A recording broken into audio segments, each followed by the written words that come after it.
En aquel tiempo dijo Jesús a sus discípulos: si tu hermano peca, repréndelo a solas entre los dos.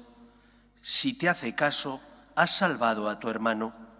Si no te hace caso, llama a otro o a otros dos, para que todo el asunto quede confirmado por boca de 2 o 3 testigos.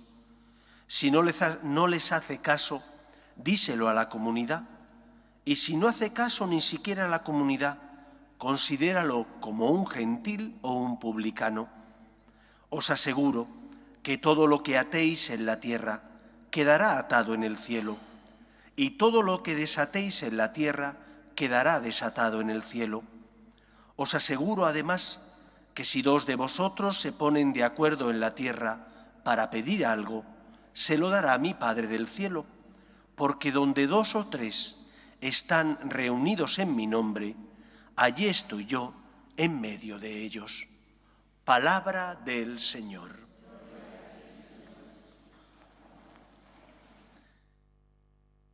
Dios tiene misericordia de los hombres. Nos crea por amor, y cuando su criatura más excelsa, que es el ser humano, creado a su imagen y semejanza y dotado de libertad, decide darle la espalda a Dios, Dios no nos trata, porque es rico en misericordia, como merecemos por nuestros pecados, sino que, porque es misericordioso, envía a su Hijo al mundo para salvarnos. Esta debería ser la experiencia del cristiano. La experiencia no de comprender siempre los planes de Dios. Hay muchas ocasiones, muchos momentos en la vida donde no comprendemos el porqué de las cosas, donde nos toca cargar con la cruz, y la cruz pesa y cargar con ella es doloroso, sino que el cristiano sabe que a pesar de no comprender a veces los misterios de la vida y tener que asumir esos misterios, Dios le ama y Dios le quiere. Y la Iglesia, que es sacramento de salvación, es creada y fundada por Cristo para llevar a cabo esa misión, la de llevar la salvación, la de perpetuar su sacrificio redentor en la cruz, la de llevar esa salvación a todos los hombres. Y por eso la Iglesia nace como fruto del amor de Dios y es creada por Dios para consolar, para dar su gracia y su amor mediante los sacramentos, que son signos sensibles de la gracia y del amor invisible del Señor. Esa Iglesia creada por Cristo, entre las notas que la caracterizan cuando rezamos el credo, decimos que es apostólica. Eso significa que está asentada bajo la roca, bajo los cimientos de los apóstoles. Los apóstoles son aquellos, los enviados, que el Señor eligió para que ellos dieran testimonio de Cristo en medio del mundo. Y esa Iglesia apostólica, por tanto, es una Iglesia jerárquica. Nosotros, los cristianos, no creemos en la Iglesia como una democracia, puesto que el Señor, como hemos escuchado hoy en el Evangelio, les confiere el poder de atar y desatar a Pedro y a sus compañeros. Y son ellos, la jerarquía, los que tienen que llevar a cabo esa misión, la de cuidar el mensaje, el depósito de la fe, y la de llevarlo, ofreciéndolo al corazón de todos los hombres. Y esa misión, la de cuidar a la Iglesia como pueblo de Dios, la de ser pastores enviados por Cristo, la realizan llevando a cabo 3 misiones. La primera misión son sacerdotes. El Papa y los obispos, como sacerdotes, ofrecen ante Dios los sacramentos y el sacrificio del Señor para el bien de los hombres. Segunda misión, no solo interceden ante Dios, el Papa y los obispos tienen que regir, es decir, apacentar al pueblo de Dios, llevar a las ovejas de Cristo por el camino de la verdad, que es Cristo, que les conduce a la felicidad y a la salvación. Y por eso tienen el deber de gobernarles, dando la vida por ellas. Los cardenales tienen como color que les caracteriza el rojo, porque el cardenal, como persona que tiene que entregar la vida por las ovejas de Cristo, tiene que ser una persona que ame a Dios y que ame el servicio a las ovejas, es decir, a los cristianos, por encima de su bienestar y de su propia vida. Y la tercera misión que el Señor les confiere a Pedro y a sus compañeros, y después por la sucesión apostólica a los demás obispos, es la misión de ser profetas. ¿Qué es el profetismo? El profetismo es una corriente espiritual que nace en el Antiguo Testamento. Como el pueblo de Israel temía a Dios y no quería escuchar a Dios, Dios se sirve de los profetas para hacer ver a su pueblo su voluntad. Y existían dos tipos de profetas, los verdaderos y los falsos.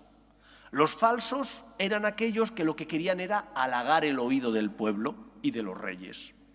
Los verdaderos eran los que hacían ver la voluntad de Dios, la voluntad de Yahvé al pueblo, aunque a veces esa voluntad era dura, porque les señalaba el pecado del pueblo o porque indicaba la forma mala de vivir del rey. Y por lo tanto, los verdaderos profetas que hacían ver la voluntad de Dios se jugaban la vida por ser fieles a lo que el Señor les había dicho que transmitieran al pueblo de Israel y a los reyes. Mientras que los falsos profetas eran falsos porque mentían. Decían lo que el pueblo quería escuchar, lo que los reyes querían escuchar, para no complicarse la vida.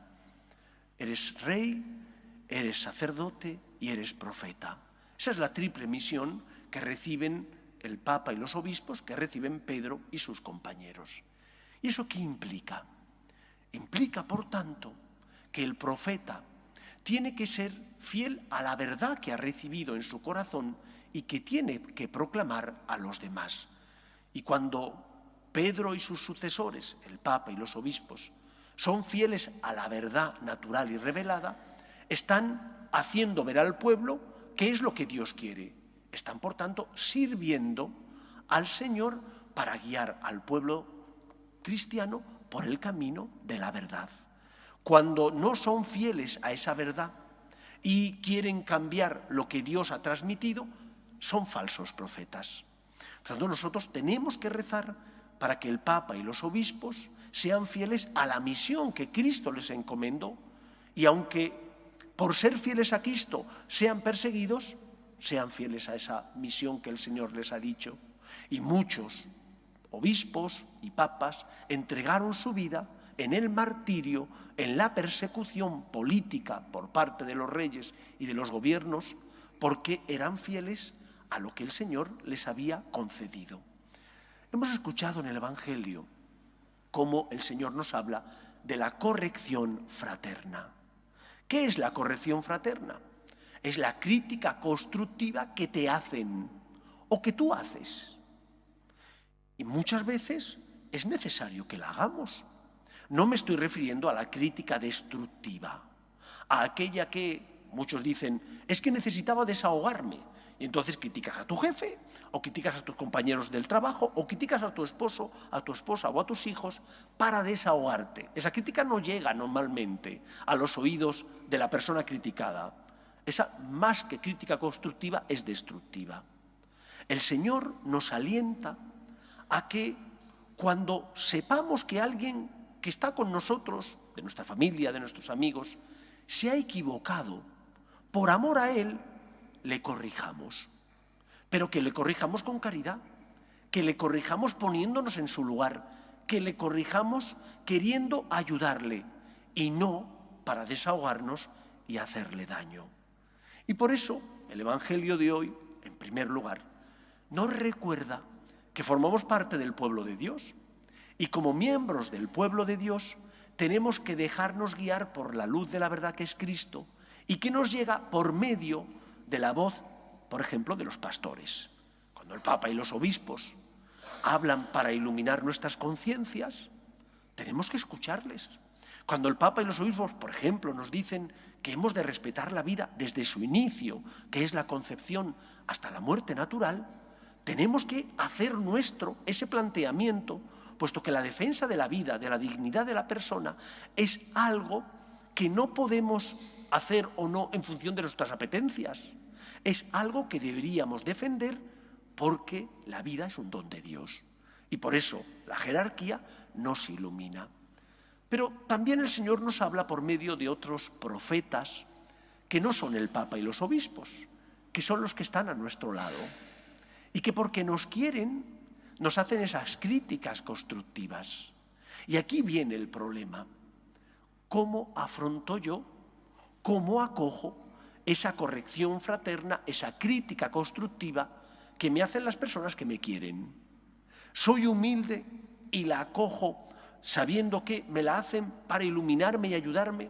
¿O por el contrario, cuando alguien me hace una crítica constructiva, en lugar de serenarme, de intentar valorar qué parte de verdad tiene, lo que hago es rebelarme contra la persona que me ha hecho esa crítica? ¿Qué es lo que suelen hacer los políticos? Ponen el ventilador. Cuando sacan un escándalo de un partido político, el otro partido o los otros partidos políticos de la oposición ponen el ventilador sacando también las vergüenzas de los otros partidos. Pero aquí nadie reconoce sus vergüenzas. Aquí nadie reconoce que lo ha hecho mal. Nosotros no podemos actuar de esa manera. No podemos poner el ventilador cuando tu esposa, tu esposo, tus hijos, tus padres te hacen una crítica constructiva y te dicen, esto no está bien, te has equivocado en este comportamiento, llevas un tiempo inaguantable. En lugar de acoger la crítica, ¿qué solemos hacer? Rebelarnos contra la persona que por amor no la ha hecho a la espalda, sino que me la ha hecho a la cara por mi bien para ayudarme. Humildad. El Evangelio de hoy, por tanto, nos habla de que hemos de ser humildes y hemos de ver en esa crítica constructiva la mano del Señor que me guía. Oye, qué bien, ojalá y no me hubiera equivocado, pero qué bien que al menos una persona me dice, no está bien lo que has hecho, tienes que cambiar de vida. Qué bien, porque de esa manera puedo reaccionar. Si no, nadie me lo dice y a lo mejor mi conciencia no me ilumina, puedo vivir en la tiniebla y puedo estar haciendo daño sin querer, porque te hacen una corrección fraterna, porque te aman y se han arriesgado a llevarse una coz por tu parte, te dicen lo que creen conveniente. Pero ¿cómo lo acoges tú? ¿Lo acoges con humildad o reaccionas con soberbia? ¿Lo acoges como la palabra de Dios que ilumina tu vida? ¿O por el contrario, lo que haces es rebelarte contra la verdad porque te duele y te cuesta reconocer que no eres perfecto?